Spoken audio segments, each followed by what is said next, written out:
శనివారం నాడు ఉదయం మా దగ్గర ఒక బాధితుడు కంప్లైంట్ తీసుకొని వచ్చాడు.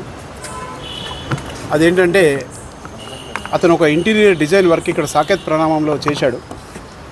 దానికి సంబంధించి యాక్చువల్లీ 4 లక్షలు అతను తీసుకున్నాడు. 4 లక్షలు వర్క్ చేశాడు. ఇంకా 4 లక్షల పని మిగిలి ఉంది. ఆ పైసలు ఇస్తేనే ఈ పని చేస్తానని చెప్పేసి ఆపెట్టాడు. ఆ సాకేత్ ప్రణామంలో ఉన్నటువంటి ఆ విల్లా అతను ఓనర్ శర్మ అని ఇక్కడ ఒక ఎఫ్ఐఆర్ చేయించాడు అతను ఇతని మీద. ఇంటికి దౌర్జన్యంగా లాక్ వేసుకొని కీ తీసుకొని వెళ్ళిపోయాడని చెప్పేసి ఇక్కడ ఎఫ్ఐఆర్ రిజిస్టర్ అయింది. దాంట్లో ఇతను ఒక 3 డేస్ బ్యాక్ నార్సింగ్లో పట్టుకొని ఇక్కడ తీసుకొచ్చి పోలీస్ స్టేషన్లో కూర్చోబెట్టేసి అతని దగ్గర ఏఎస్ఐ మధుసూదన్ అని చెప్పేసి ఇక్కడ కేసుని ఇన్వెస్టిగేషన్ చేస్తున్నాడు. 2 లక్షల బ్రైబ్ అతన్ని డిమాండ్ చేశారు. చేసి ఆ రోజు అతని దగ్గర ఉన్నటువంటి 10,000 తీసుకొని ఫస్ట్ ఇన్స్టాల్మెంట్ కింద పంపించారు. మళ్ళీ ఈరోజు మిగతా 50,000 తీసుకురావాలని చెప్పేసి డిమాండ్ చేశారు.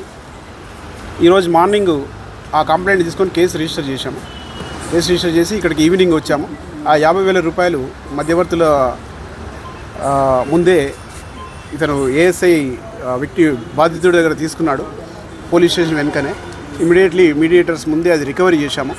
అతని చేతులు కూడా కడిగిపించాము. అతను రైట్ హ్యాండ్ తీసుకొని అతను ప్యాంట్ బ్యాక్ ప్యాకెట్లో పైసలు పెట్టుకున్నాడు. రైట్ హ్యాండ్ ఫింగర్స్ తర్వాత ప్యాంట్ బ్యాక్ ప్యాకెట్ కూడా ఫినాఫ్థలిన్ టెస్ట్ సక్సెస్ అయింది. కలర్ వచ్చేది.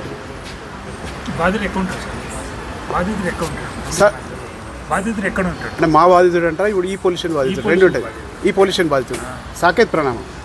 సాకేత్ విచారణ అధికారి పేరు అదే ఇన్స్పెక్టర్ పేరు అతను చెప్పాడు. ఇంకా విచారణలో చెప్పలేదు. అంతకుముందు మేము ఇన్వెస్టిగేషన్ చేసినప్పుడు ఆ కంప్లైంట్ ఎవరికైతే ఉన్నాడో అతనికి చెప్పాడట.